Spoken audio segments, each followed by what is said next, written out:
The Johns Hopkins Science Review, presented by the Johns Hopkins University and WAAM in Baltimore.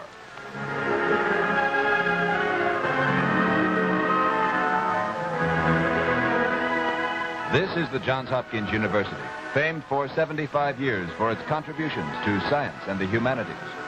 Here in its many laboratories, Hopkins scientists are constantly probing into the basic, still unknown secrets of science, which, when discovered, are translated into benefits to be enjoyed by you, the people of America. This week, we invite you to join us on a visit to our studio.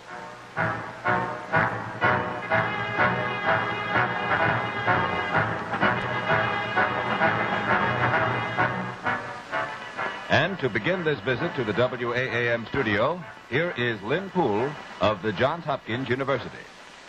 Greetings, ladies and gentlemen, and welcome to another Johns Hopkins Science Review. I wonder if any of you have ever visited a television station and have watched a program being produced. You have?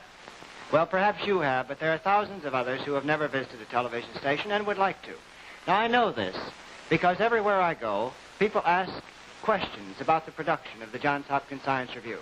How is the program done? What is the studio like? What goes on behind the scenes? Now, most people are very much interested in such a thing, and we have a lot of requests from people asking them if we could come to the studio and watch us as we work here every week. Now, unfortunately, we can't invite you all to come to the studio and see what happens. So tonight, we have planned a special program for you, a program on which we are going to turn the cameras inside on the studio and let you see exactly what happens here while we're presenting the Johns Hopkins Science Review each week. Now, to begin with, we'd like to take you about 120 feet from the spot where I'm sitting at the moment and show you the master control room. And we'll show you what goes on there just 2 minutes before this program goes on the air. AT&T, it's my television. I'd like to have an audio check sheet. All right, just a minute. I'm feeding you an HDD level. Can we call you some peaks? Okay. -1, -2, -3, 0, -4, little low on that. -5. You check? No hum? No noise? Check. You quiet? Okay. Oh, studio, this is Master. All check to AT&T. Stand by 2 minutes. Now, this probably looks as complicated to you as it does to me.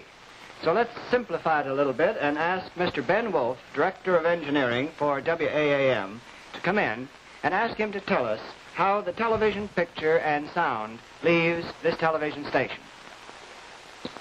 Prior to airtime, the video engineer, Bob Hankey, was checking with the American Telephone and Telegraph Company to make sure that the levels were of sufficient magnitude to go to the network. The audio engineer, Andy Jackson, was doing similar work with the AT&T as far as the audio was concerned. In addition, both the video and the audio engineers were setting up auxiliary circuits in the event of failure over normal facilities. These circuits are set up on patching bays located here in master control. Unfortunately, while you can't see these patching bays right now, you will see them later over in studio control again. It is through these patching bays that we can reach most of the complex equipment located here in master control. Monitoring of the video signal is done here by means of an oscilloscope. Monitoring of the audio signal is done by means of a standard volume indicator, such as that used on many TV shows as an applause meter. Fred, can you get a shot of the volume indicator?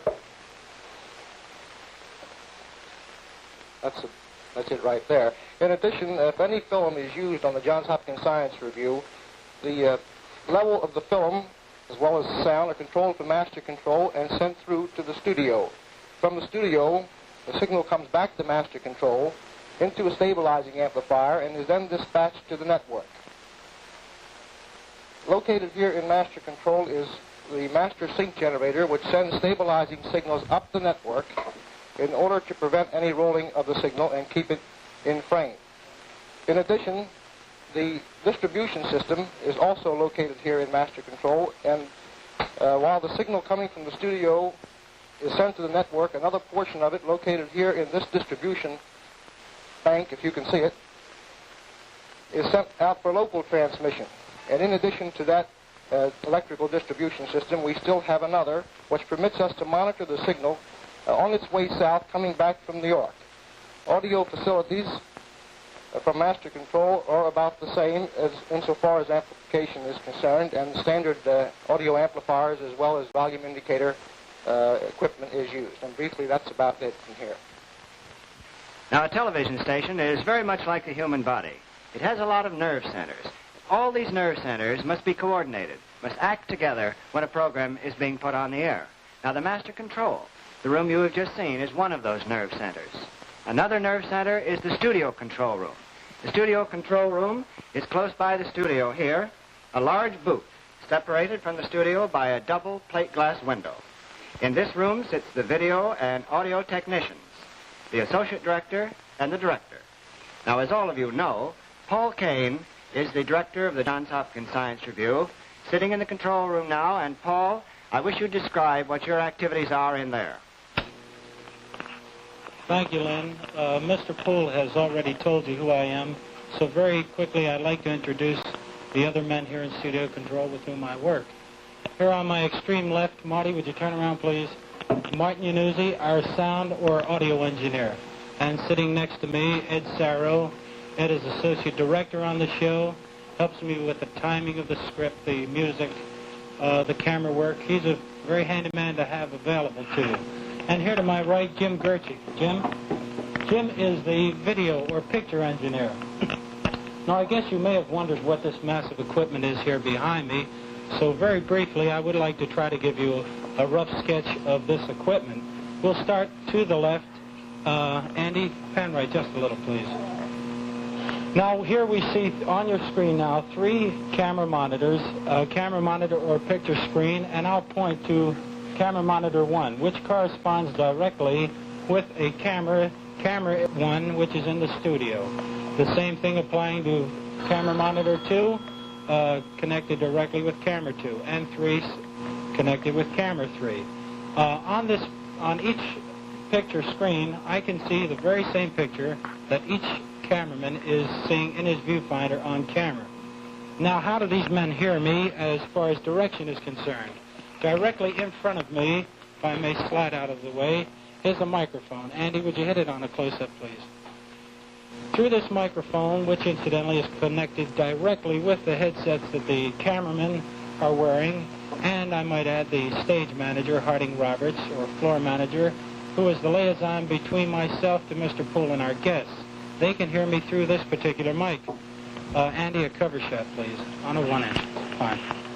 Now, in addition to that microphone, we have another intercom that connects us directly with other parts of the building, such as the projection room, the announce booth, and master control, which you've just seen. Now, moving further over to my right, you see Martin Yanuzzi at the audio console, and on it, put a 2 up, Andy, you see a series of dials and knobs and switches, and to Marty's right are 2 turntables on which we have records that we can play sound effects or music. And by controlling these dials, pan back, Andy, please. By controlling these various dials, Marty is able to give us the right sound at the right time. Now, if we may move further over here to our left and take a look at the 4 monitors in front of us now.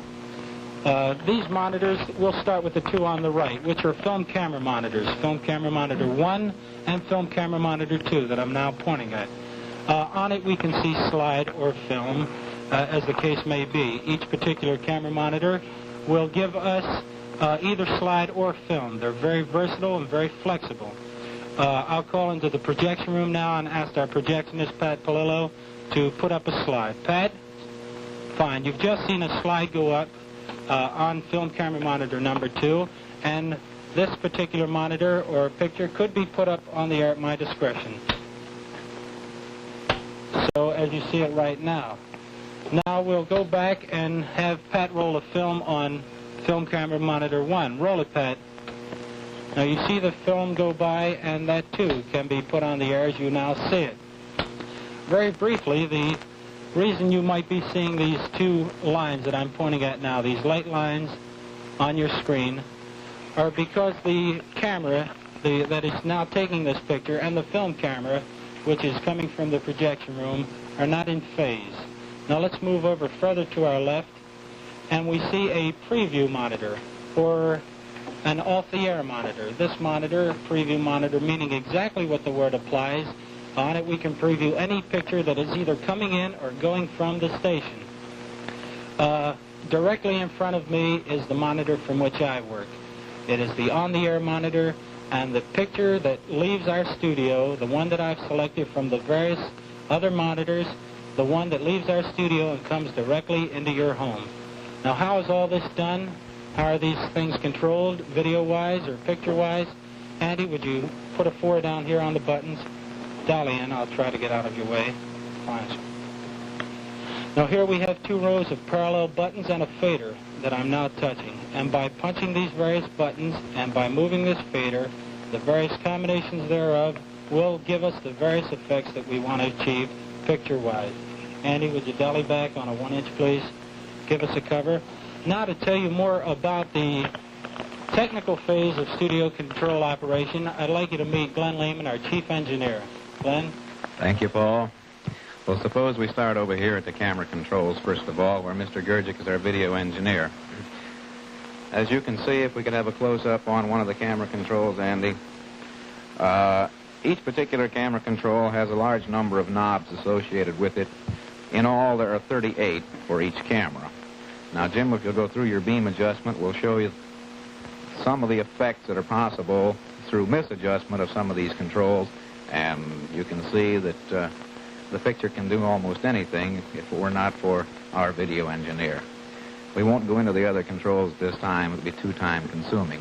Now, the picture, after it leaves the camera control, comes to the switcher, which we have just gone over, where each camera is associated with a row of buttons so that each one may be punched up on an inactive row in order to set up the next shot.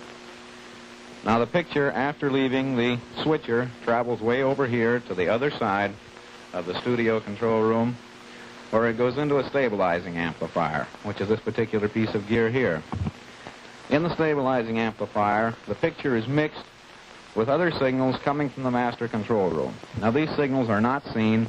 They are merely those that keep your picture in frame and keep it from rolling. The stabilizing amplifier has 2 outputs, one of which goes to master control and then on its way to you. The other one goes back to the monitor above the switcher so that the director may see everything just as it leaves the control room. So much for the video. We'll come down here to the audio. We'll start with the audio patching bay, where we have a number of jacks and patch cords. There are 18 microphone positions in this particular studio, and by use of these patch cords, which I'm holding now, we can go into any position in the studio and bring that microphone over here to the audio console. Our audio engineer, Mr. Yanuzzi over here, then is able to control the volume of any microphone in the studio. In addition, the 2 turntables and sound from the film projection room. Above the, on the top level of the console, you see a row of keys which enable him to select any number of lines, incoming and outgoing, as a program might require, or on instructions from master control. And that, very briefly, is how we do it from here. Thank you, Glenn. Now stand by on Lynn, please. Hold 1. Cue Lynn. And now back here in the studio, I want you to meet some other important people who helped produce the Johns Hopkins Science Review. Robert Fenwick is our associate producer. Bob, come in here. I want you to know Bob Fenwick. Bob works with us at the university and begins on these programs from the first time we get an idea for a program until it's through, off the air, and you're looking at another program. Now, here in the studio, we also have our art director, Barry Mansfield. Barry is there on the left, and Bob Dimitrition, his assistant, who helps him prepare the sets and the designs that are seen on this show. Both of them work together in a large studio, an art studio, which is just back of us here. And here's another man that has a lot to do on the show, Harding Roberts. Harding Roberts is our floor manager.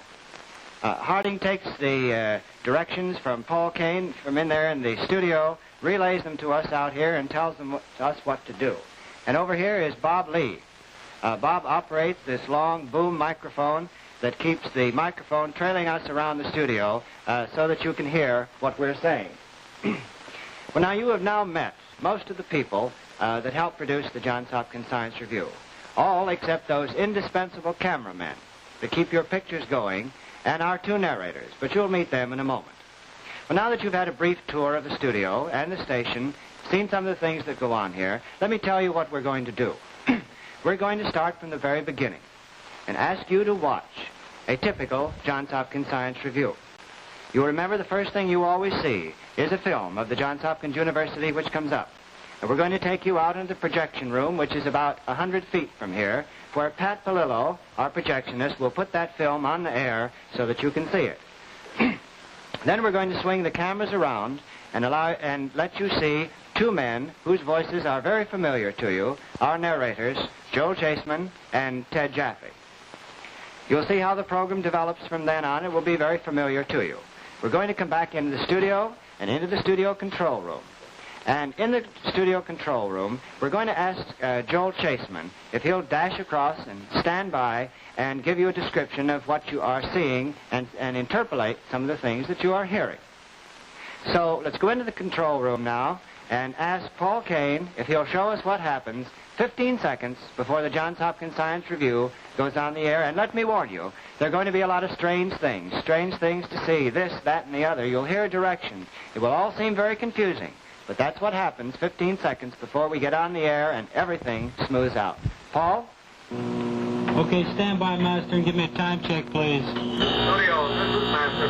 15 seconds. Stand by. All right, 15 seconds. Number one, opening shot. On your titles, pan left a little, and up. Hold it. 3 in the projection room. Hold your shots. Okay, stand by. We have 5, 4, 3, 2. Roll your film. Music up.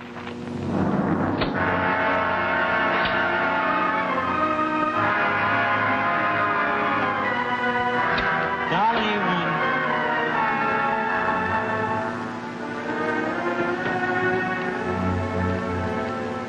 Under and announce.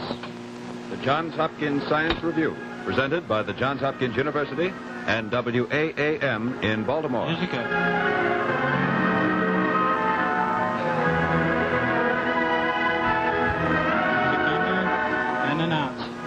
This is the Johns Hopkins University, famed for 75 years for its cuts to science and the humanities.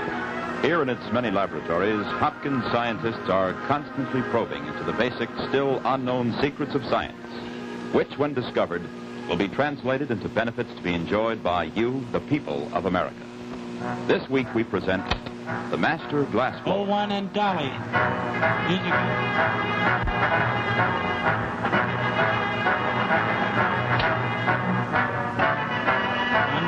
Announce.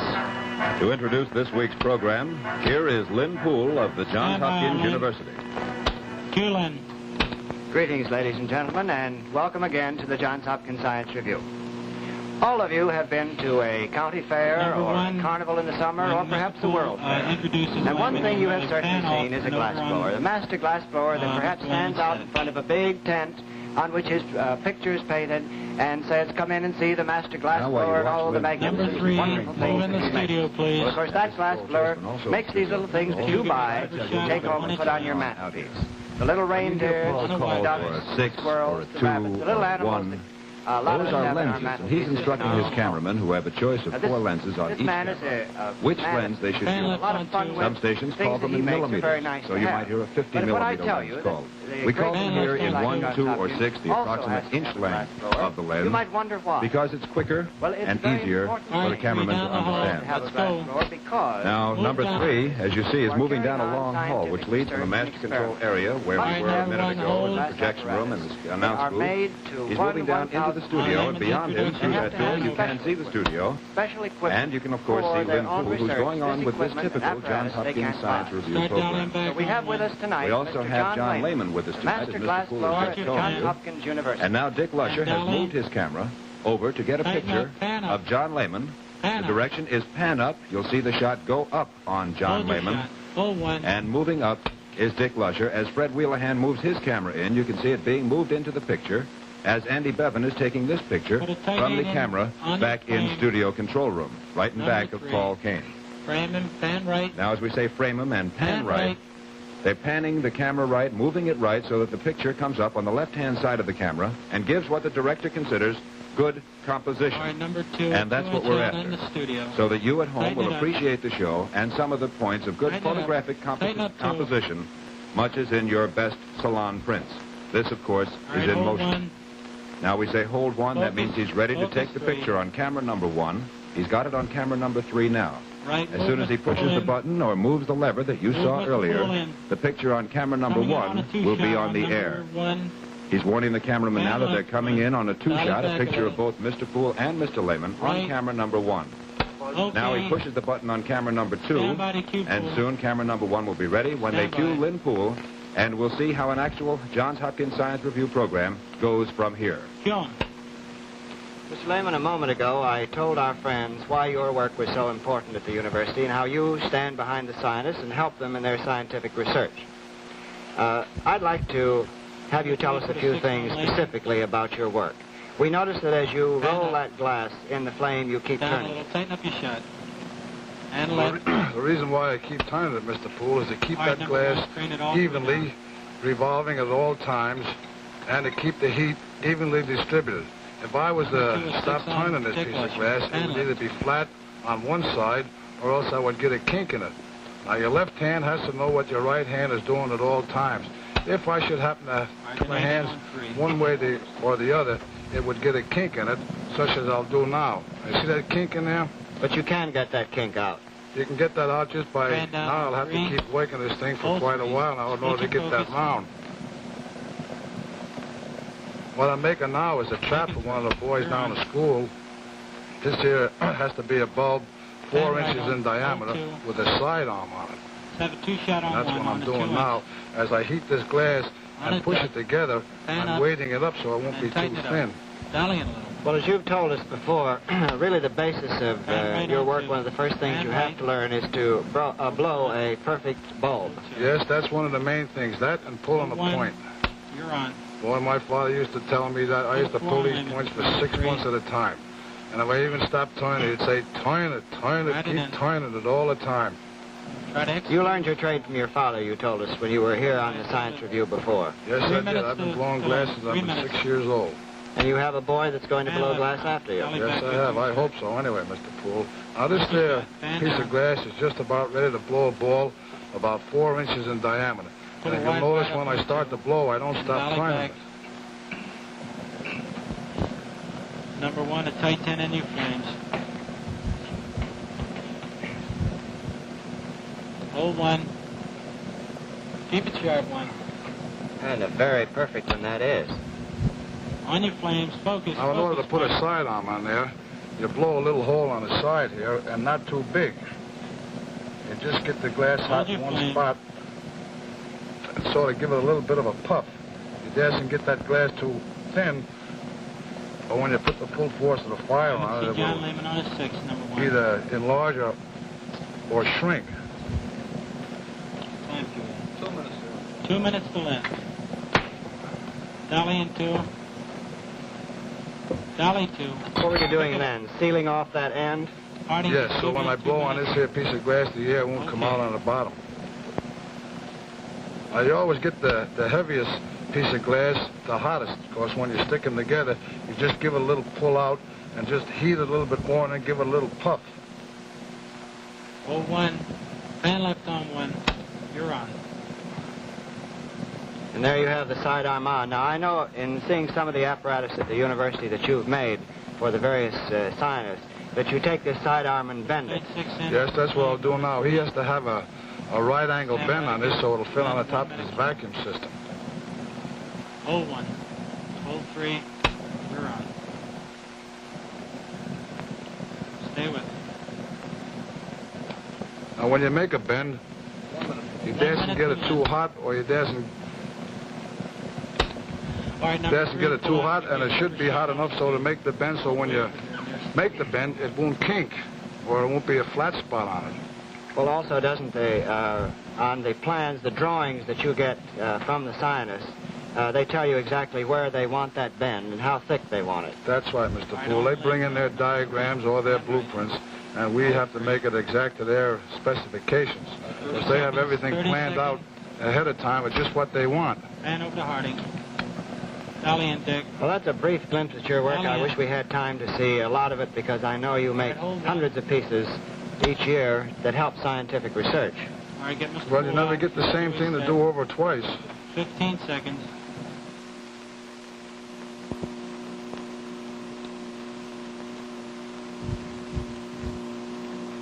Okay, stand by. Cue in. And so there we've had a very rapid and a rambling view through the studios of WAAM here in Baltimore to show you how we do the Johns Hopkins Science Review.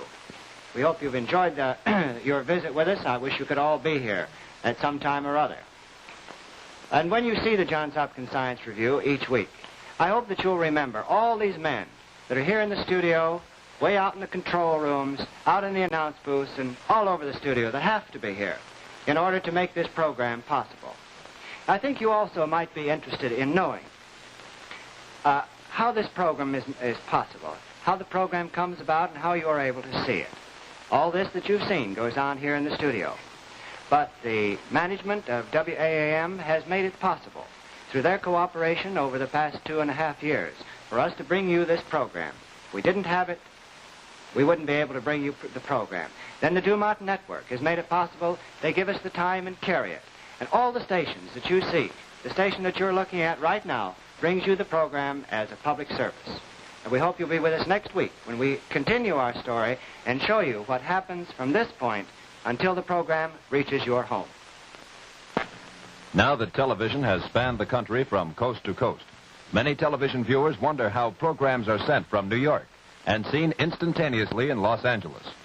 Next week, the Johns Hopkins Science Review will have Dr. M.E. Strebe of Bell Telephone Laboratories as the guest to give a simple and exciting demonstration of how television is carried from studio to your home.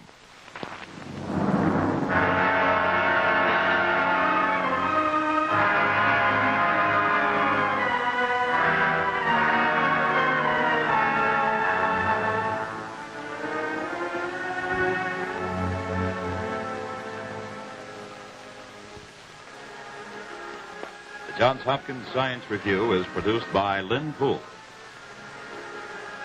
Directed by Paul Kane. Associate producer is Robert Fenwick. Associate director, Ed Serrell. Art direction by Barry Mansfield. Your narrators, Joel Chaseman and Ted Jack.